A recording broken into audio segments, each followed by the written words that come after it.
Let me get straight to it. I know people in our country are frustrated with our politics.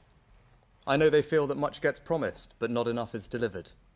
I know they watch the news or read the papers and wonder why, in the face of the facts as they have them, choices are made as they are.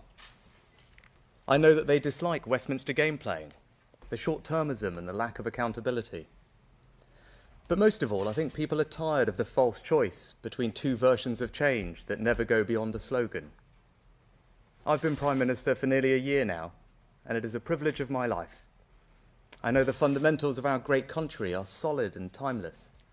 Its people are its greatest strength, economically and socially. Their hopes and genius are what propel us forward, not government. Government can set the framework, step in when needed, and step back when necessary. It can make big decisions. But what I've concluded during my time so far as Prime Minister is that those decisions, the decisions that could bring real change, change that could alter the trajectory of our country, can be so caveated, so influenced by special interests, so lacking in debate and fundamental scrutiny, that we've stumbled into a consensus about the future of our country that no one seems to be happy with. And this is because too often, motivated by short-term thinking, politicians have taken the easy way out, telling people the bits they want to hear, and not necessarily always the bits they need to hear. Now, we are making progress, including on my 5 priorities. Inflation, down again today and on track to be halved. Fastest growth in the G7 over the last 2 years. Debt on target to be falling. The NHS, treating more patients than last year. And small boats, crossing significantly down on last year. But put simply, that isn't enough. If for too many there remains a nagging sense that the path we're on, no matter which party is in government, isn't quite what we hoped for, and that no one seems to have the courage to say so. That we make too little, that we spend too much, that things take too long, and that even when we know these things, we seem powerless to change them. Now, I'm here today to tell you that we do not have to be powerless. Our future doesn't have to be a foregone conclusion. Our destiny can be our own choosing, but only if we change the way our politics works. Can we be brave in the decisions we make, even if there is a political cost? Can we be honest when the facts change, even if it's awkward? And can we put the long-term interests of our country before the short-term political needs of the moment, even if it means being controversial? I've spent my first year as Prime Minister bringing back stability to our economy, your government and our country. And now it is time to address the bigger long-term questions we face. The real choice confronting us is, do we really want to change our country and build a better future for our children? Or do we want to carry on as we are? I've made my decision. We are going to change. And over the coming months, I will set out a series of long-term decisions to deliver that change. And that starts today, with a new approach to one of the biggest challenges we face, climate change. No one can watch the floods in Libya or the extreme heat in Europe this summer and doubt that it is real and happening. We must reduce our emissions. And when I look at our economic future, I see huge opportunities in green industry. The change in our economy is as profound as the Industrial Revolution, and I'm confident that we can lead the world now as we did then. So I'll have no truck with anyone saying we lack ambition.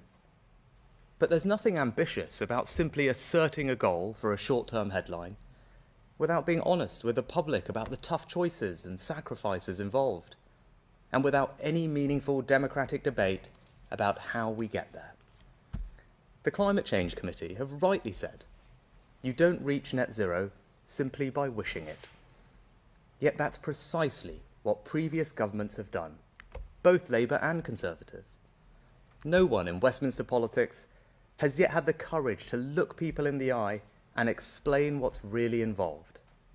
That's wrong, and it changes now. The plans made on your behalf assume this country will take an extraordinary series of steps that will fundamentally change our lives.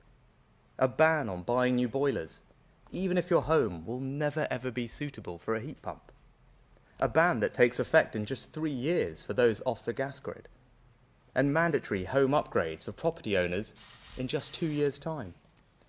There have even been proposals for taxes on eating meat, new taxes on flying, compulsory car sharing if you drive to work, and a government diktat to sort your rubbish into 7 different bins. Now, I believe deeply that when you ask most people about climate change, they want to do the right thing. They're even prepared to make sacrifices.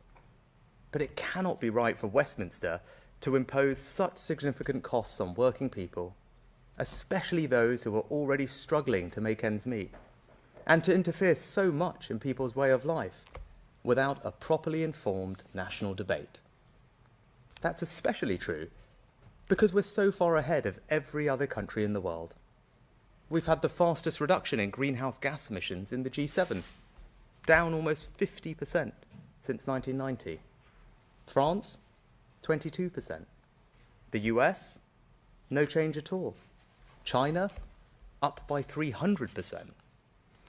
And when our share of global emissions is less than 1%, how can it be right that British citizens are now being told to sacrifice even more than others?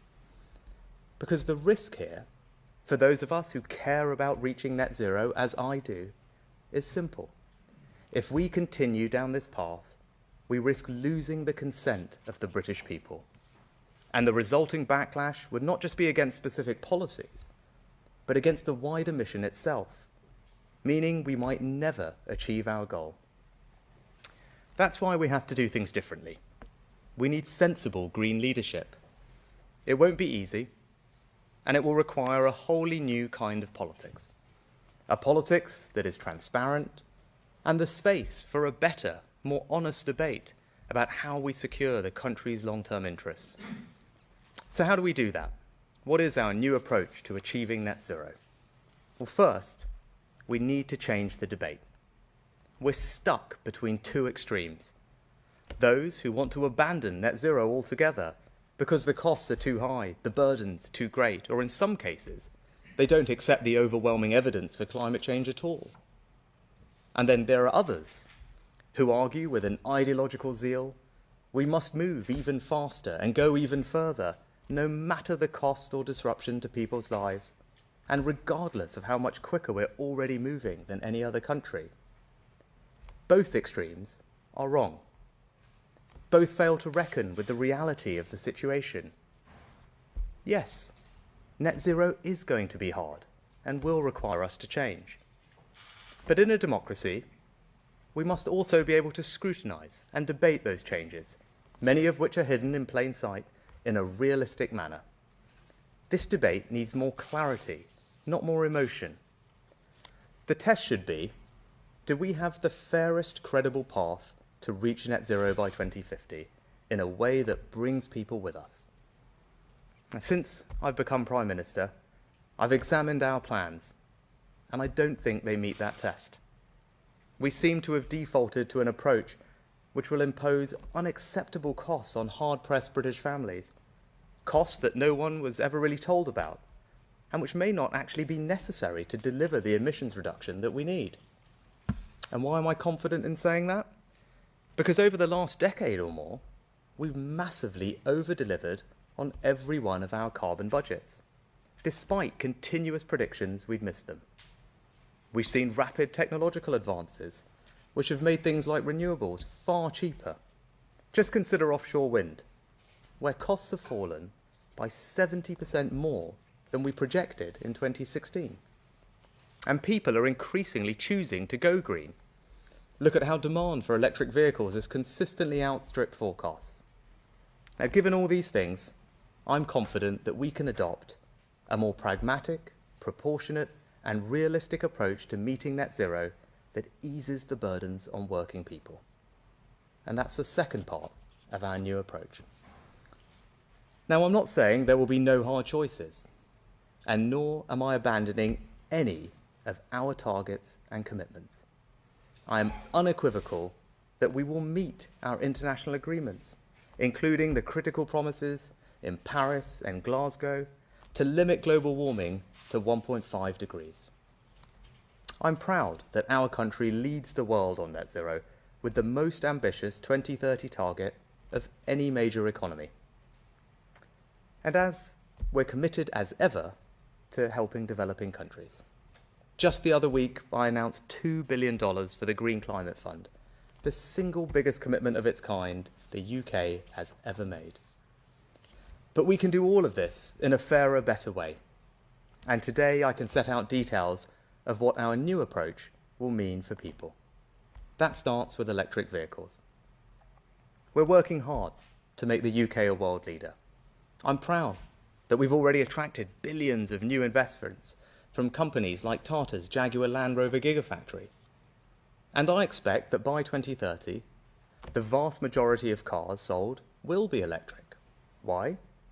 Because the costs are reducing, the range is improving, the charging infrastructure is growing. People are already choosing electric vehicles to such an extent that we're registering a new one every 60 seconds. But I also think that, at least for now, it should be you, the consumer, that makes that choice, not government forcing you to do it. Because the upfront cost still is high, especially for families struggling with the cost of living. Small businesses are worried about the practicalities. And we've got further to go to get the charging infrastructure truly nationwide.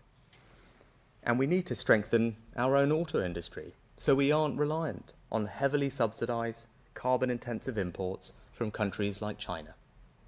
So to give us more time to prepare, I'm announcing today that we're going to ease the transition to electric vehicles.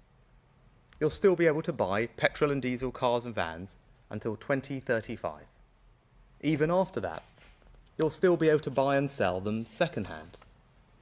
We're aligning our approach with countries like Germany, France, Spain, Italy, Australia, Canada, Sweden, and US states such as California, New York, and Massachusetts, and still ahead of the rest of America and other countries like New Zealand.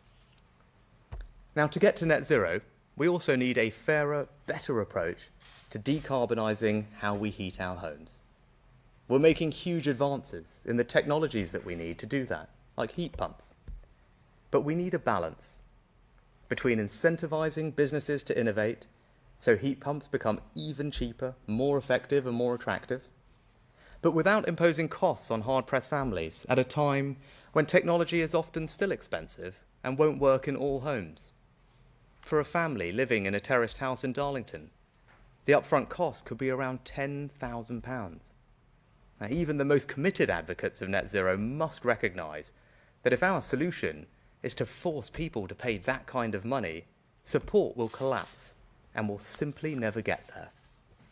So I'm announcing today that we will give people far more time to make the necessary transition to heat pumps. We'll never force anyone to rip out their existing boiler and replace it with a heat pump. You'll only ever have to make the switch when you're replacing your boiler anyway, and even then, not until 2035. And to help those households for whom this will be the hardest, I'm introducing a new exemption today so that they will never have to switch at all. Now, this doesn't mean I'm any less committed to decarbonising our homes. Quite the opposite. But rather than banning boilers before people can afford the alternative, we're going to support them to make the switch. I'm announcing today that the boiler upgrade scheme, which gives people cash grants to replace their boiler, will be increased by 50% to £7,500.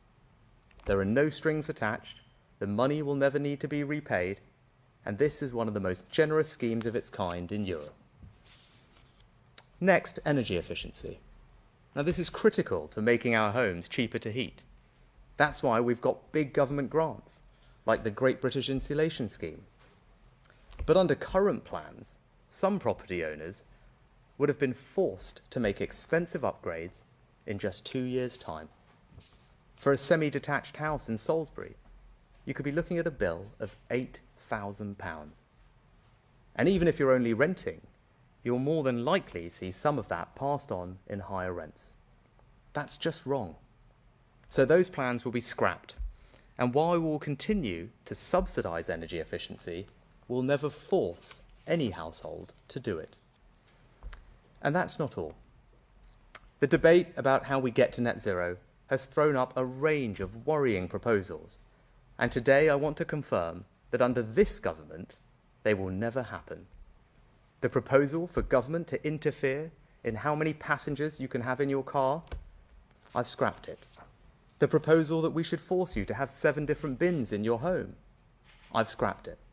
The proposal to make you change your diet and harm British farmers by taxing meat, or to create new taxes to discourage flying or going on holiday, I've scrapped those too. And nor will we ban new oil and gas in the North Sea, which would simply leave us reliant on expensive imported energy from foreign dictators like Putin. We will never impose these unnecessary and heavy-handed measures on you, the British people. But we will still meet our international commitments and hit net zero by 2050. And if we're going to change politics in the way I'm talking about, we can never allow carbon budgets to be set in the same way again. The last carbon budget process was debated in the House of Commons for just 17 minutes and voted through with barely any consideration given to the hard choices needed to fulfill it. It was the carbon equivalent of promising to boost government spending with no way to pay for it. That's not a responsible way to make decisions which have such a bearing on people's lives. So when Parliament votes on carbon budgets in the future, I want to see it consider the plans to meet that budget at the same time. If the first part of our new approach to meeting net zero is to change the debate, and the second part is a more pragmatic, proportionate, and realistic approach that eases the burdens on families, then the third is to embrace with even greater enthusiasm the incredible opportunities of green industry and take the necessary practical steps to create whole new sectors and hundreds of thousands of good, well-paid jobs right across the country. We're already home to 4 of the world's largest offshore wind farms. We're building an even bigger one in Dogger Bank and improving our auction process to maximise private investment into this world-leading industry. We're lifting the ban on onshore wind. We're investing in 4 new clusters to capture and store carbon from the atmosphere.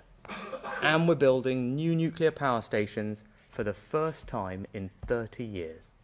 Just this week, we took a significant long-term decision to raise funding for Sizewell C, putting beyond all doubt our commitment to decarbonising our power sector. And later this autumn, we'll shortlist the companies to build a new generation of small modular reactors. But one of our biggest constraints to reaching net zero and improving our energy security is this. We're investing billions in new energy projects, yet we don't have the grid infrastructure to bring that power to households and businesses. And when energy security is national security, that's unacceptable. Right now, it can take 14 years to build new grid infrastructure. There are enough projects waiting to be connected to generate over half of our future electricity needs. So I can announce today that the Chancellor and Energy Security Secretary will shortly bring forward comprehensive new reforms to energy infrastructure. We'll set out the UK's first ever spatial plan for that infrastructure to give industry certainty and every community a say. We'll speed up planning for the most nationally significant projects, and we'll end the first-come, first-served approach to grid connections by raising the bar to enter the queue and make sure those ready first will connect first. So from offshore wind to nuclear to a revolution in our energy infrastructure, investors should have absolute confidence that we're getting on with the job and the UK will remain the best place in the world to invest in the green industries of the future. Not least because of something else that this country has always excelled at, innovation in new technologies. As a country that emits less than 1% of the world's carbon emissions, one of the most powerful contributions we can make is our unique ability to develop new technologies that can help the world. Like the Sense Wind team in Scotland developing the technology to service offshore floating wind turbines while still out at sea. Or the researchers at Cambridge who pioneered a new way to turn sunlight into fuel. And that's why today we're going further, creating the new £150 million Green Future Fellowship. This will support at least 50 leading scientists and engineers to develop real, breakthrough green technologies. And it builds on the £1 billion I invested as Chancellor in the Net Zero Innovation Portfolio. And finally, we can't tackle climate change without protecting nature, and vice versa. Just the loss of forests alone accounts for the equivalent of 10 times the global emissions of the entire United Kingdom. And in the coming weeks, ahead of my attendance at COP28, I will set out the next stage in our ambitious environmental agenda. So in conclusion, this country is proud to be a world leader in reaching net zero by 2050. But we simply won't achieve it unless we change. We're now going to have a better, more honest debate about how we get there. We'll now have a more pragmatic, proportionate and realistic approach that eases the burdens on families, all while doubling down on the new green industries of the future. In a democracy, that's the only realistic path to net zero. Consent, not imposition. Honesty, not obfuscation. Pragmatism, not ideology. That's how we'll turn the challenge of net zero into the greatest opportunity and the proudest achievement of our lifetimes. And this is just the start. What we begin today is bigger than any single policy or issue. We are going to change the way our politics works. We are going to make different decisions. We won't take the easy way out. There will be resistance, but we will meet it, because I am determined to change our country and build a better future for our children. Nothing less is acceptable.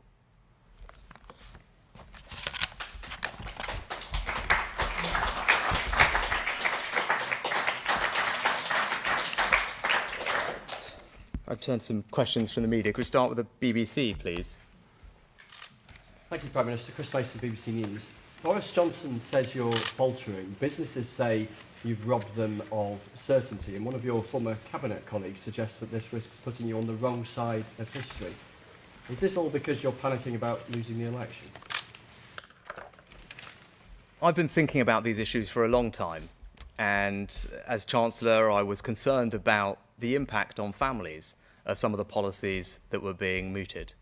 When you think about it, as I mentioned, policies that would cost a typical family around the country £5,000, £10,000, £15,000, and we seem to be on autopilot to just adopt these things. I didn't think that was right at the time, and now as Prime Minister, I've got an opportunity to change things.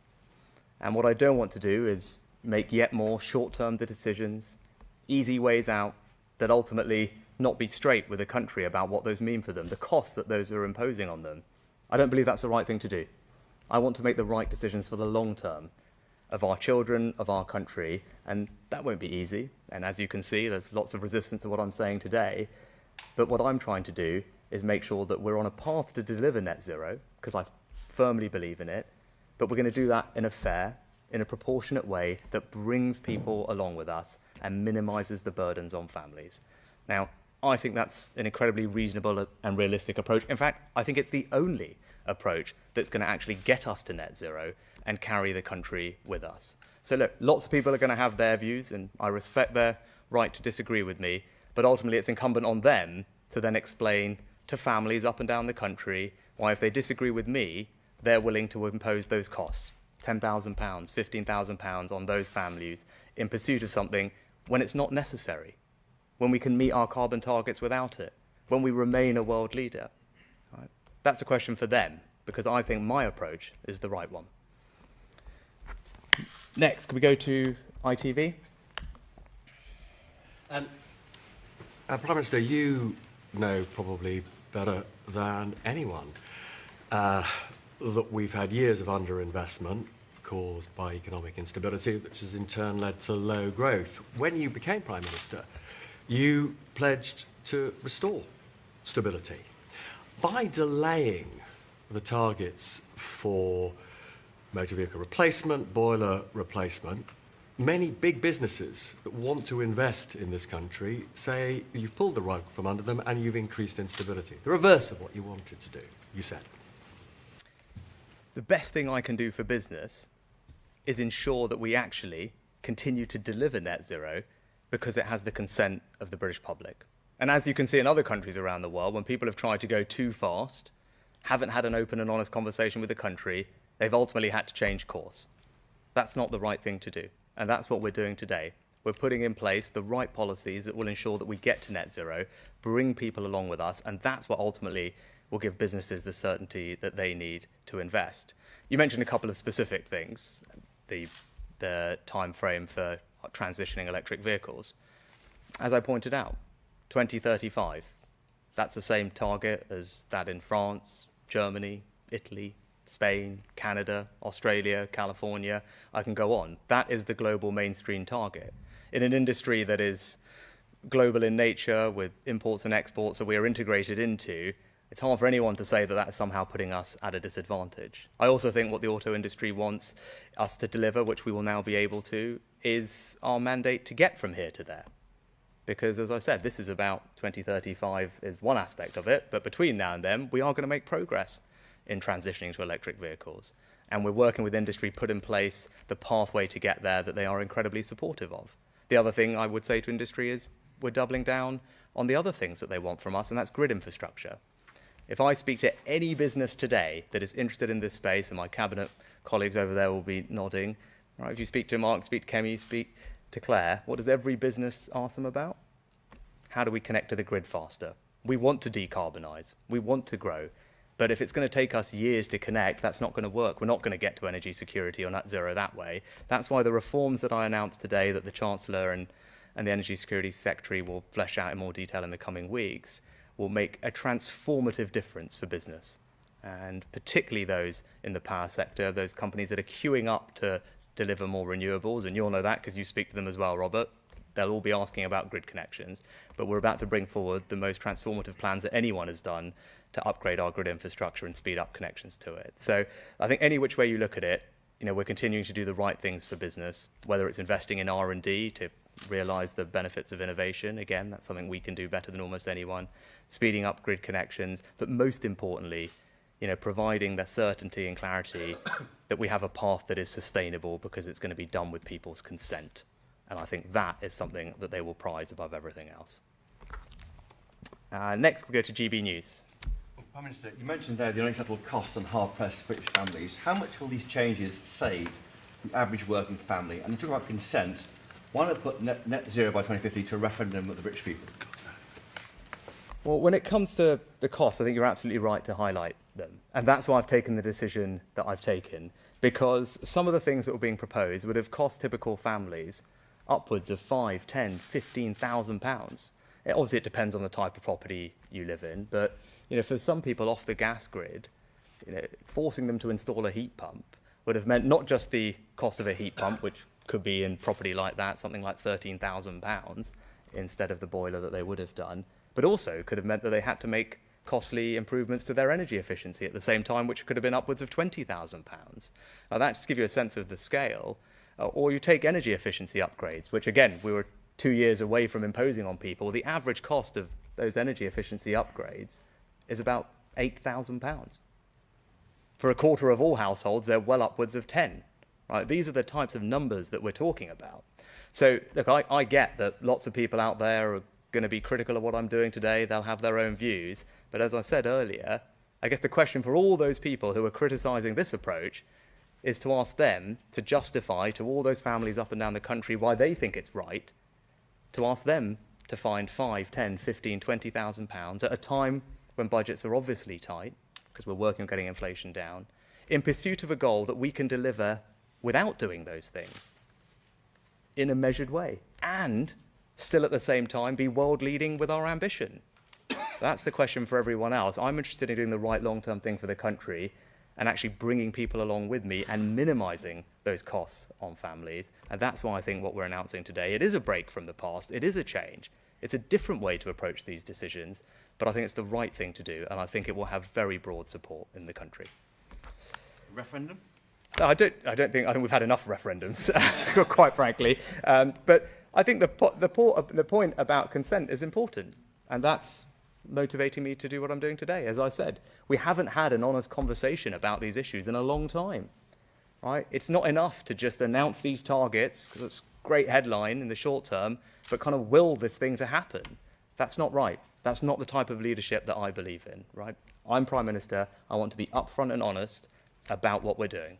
I believe in net zero. We're going to get to net zero, but we're going to do it in a fair and proportionate way that is mindful of the impact on families. I'm absolutely confident we can do it. We're going to double down in all the areas where we can make a massive difference. We're going to save people money in the process, but throughout, we will do it with people's consent, because that is how we're going to bring them along with us. And if we don't do that, those of us who believe in delivering it will lose people.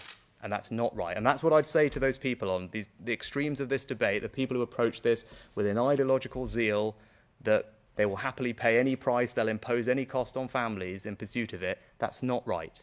And what you will end up doing is damaging the cause of net zero, because people will be turned off. And I don't want to see that happen. Next, we go to the Times.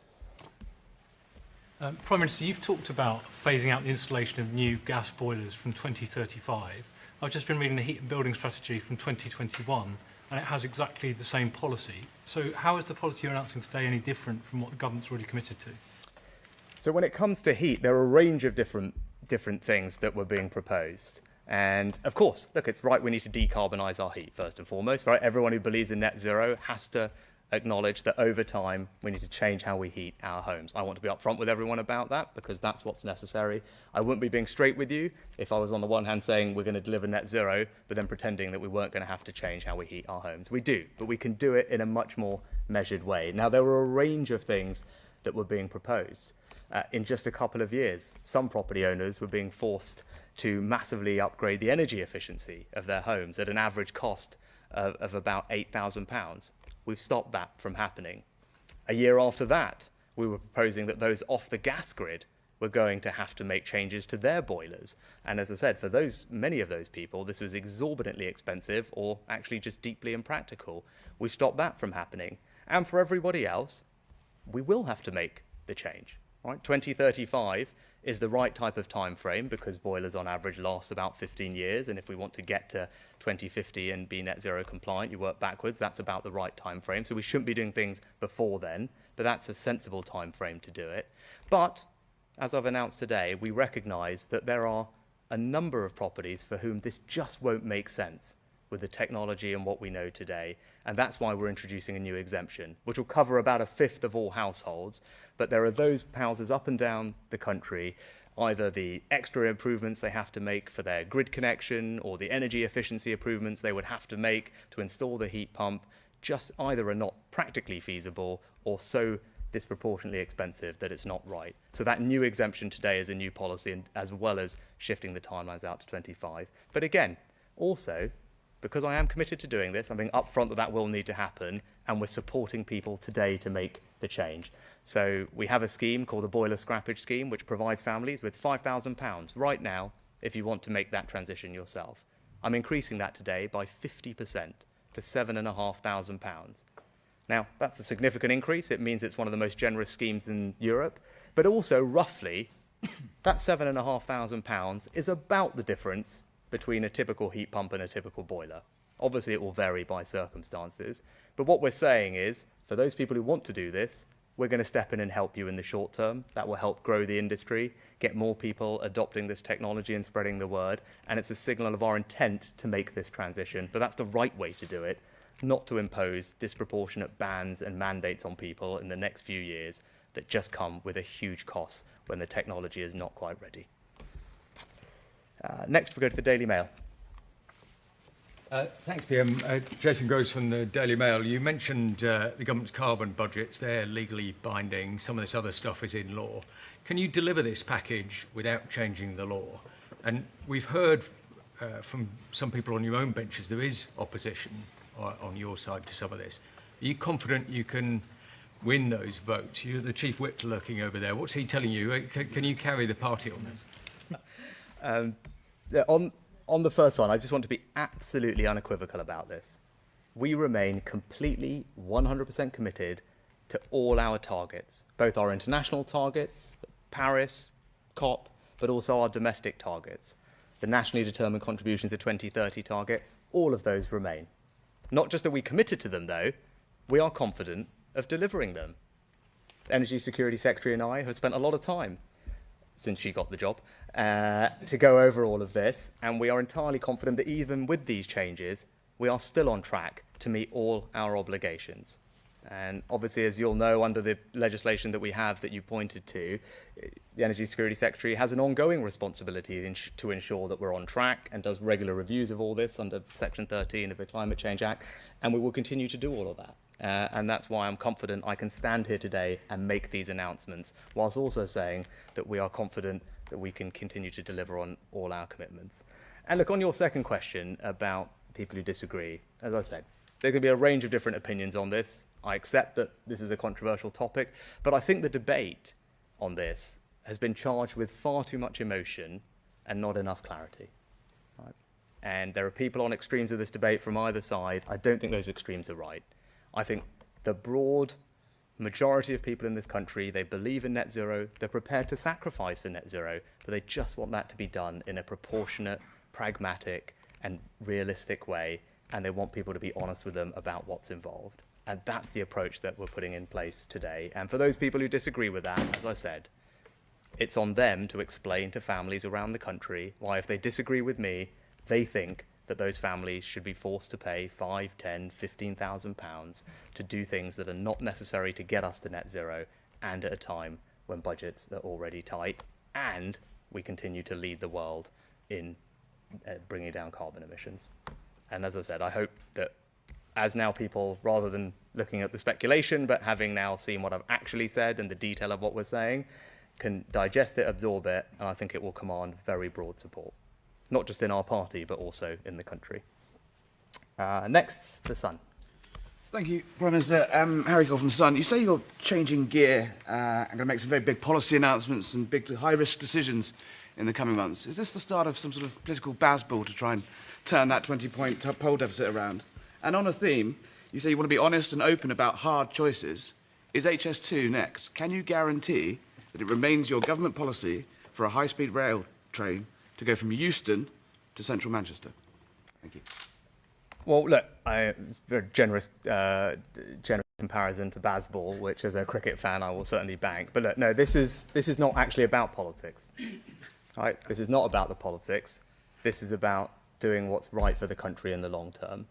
This is about me having had this job for just under a year, thinking hard about the things that will make real difference, that will bring real change to this country, that will put this country on a different trajectory and build a better future for our children, and recognising that those decisions are going to be controversial.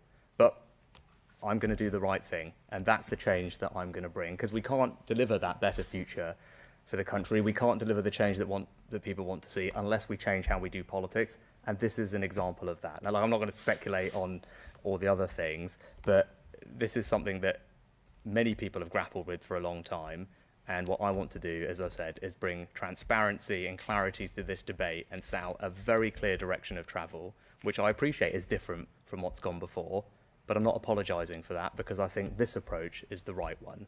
And this one is the one that I think the country deserves. This is what the country needs, and this is what we will deliver. HS2? As I said, I'm not going to speculate on lots of the other things that people will be talking about. What I'm focused on today is something that the Sun in particular has been campaigning on for a long time, is finding a fair, proportionate, pragmatic way to deliver net zero, bring the country along with us, and that's what we're delivering today. Next, can we go to The Guardian? Thanks, Prime Minister. Pippa Carrera from The Guardian. I think a lot of people listening to you will be wondering what exactly you're going to do to replace the specific targets that you're rowing back on today in order to meet that net zero target for 2050. Can you give us a bit more specific idea of how you're going to do that? And also, if I can ask, you've often said that your daughters are the experts on climate change in your household. How are you going to explain your decision to water down your climate targets today to them? And do you think they'll buy it? So in terms of meeting our climate obligations, I guess it's the same answer that I've given before. The Secretary of State has an ongoing responsibility to ensure that we're on track to deliver all our commitments. We believe we are. There are obviously regular reviews of that happen, but because of all the things that I talked about earlier, the fact that we've consistently over-delivered, the fact that costs are coming down faster than we expected, the fact that adoption is happening faster than we thought. Those are all reasons, as well as the myriad of other policies that are in the mix. There's over 100 different policies that are all play a part in helping us deliver our goals. So it's not as simple as one in, one out. You have to constantly look at that entire mix of things, how they're delivering, what the environment is, and that's how the Secretary of State makes her regular assessments. But we believe we are absolutely on track to deliver our commitments, which again, as I would iterate, and this goes to your second point, about which I just disagree with. I think it is absolutely wrong to describe in any way, shape or form what I am doing today as watering down our targets. Our targets remain, right? Our commitment to net zero and the Paris and COP agreements that we signed remains. And our nationally determined contribution, our 2030 target, remains. And again, just for clarity, because this is the only thing that everyone is consistent on, we are forecast and we have committed to reduce our carbon emissions by 2030 by 68%. There is no other advanced economy in the world who comes close to that kind of commitment. That's a commitment that we're sticking to today. It's a commitment that we're confident we can deliver. Just to give you a sense, we're at 68%. Where's the EU? 55%. Australia, 45%. America, Japan, 40%. Canada, 20%. New Zealand, 18%. Right? So this idea that we're watering down our targets is just wrong, right? And this goes to this debate where there's all this emotion in it and people on extremes, but those are the facts. So if someone thinks that what we're doing is somehow not sufficient, not ambitious enough, I don't know what they'd say to pretty much every other country in the world, because we are way out ahead already and continuing to maintain that leadership. So I'm very confident that what we're doing is right, because not only do we have these world-leading targets, we're actually just doing it in a better way that will bring the country along with us and save families thousands of pounds. And there's nothing watering down about that. That's why I have no problem whatsoever defending it, not just to my daughters, who, quite frankly, these aren't, it's not them who are going to have to fork out 10 grand, right? This is the families up and down the country right now who are working hard. Inflation is higher than any of us would like it to be, but thankfully today the numbers show that we're on track to bring it down. And the question is, I don't want those families to have to bear unnecessary costs at the same time as delivering all these things, and we don't have to. So I'm entirely comfortable with what I'm doing, and I think it's entirely wrong to describe it in any way, shape or form as watering anything down. And lastly, LBC. Hi, Natasha Clark, LBC. Theresa May brought in the net zero target in 2019, as you know. Why has it taken the Conservative Party 4 years to be honest about the cost of net zero and what it all means for us? And will you now be honest today and admit that despite this delay, despite these pushing back, getting to net zero will cost Britain and the taxpayer quite a lot of money? I don't think this is about actually individuals or personalities. As I said in my speech, right, look, we talk about net zero in 2008, the original act, and I think both parties over that long period of time, haven't had this honest conversation with the country about what exactly is involved. And there are lots of reasons for that, but it's not easy, right? You can see all the flack I'm getting today and yesterday because trying to have this conversation when it's charged with so much emotion, when there's people who are just very ideological about it, is not an easy thing to do. But that's not going to stop me from doing what I believe is right. Right, so I'm not going to chase the short-term headline. I'm not going to take the easy way out. That's not how I'm going to do this job. I am going to bring change because I want to put this country on a different trajectory. I want a better future for our children, and we're not going to get that unless we change how we do things. And today is the first example of a big change in approach, a change in the way we do politics, to put the long-term interests of the country first, ahead of the short-term and chasing the easy way out. And as I said, I think it's the right thing to do, and I genuinely believe it will command very broad support. Thank you very much for your time.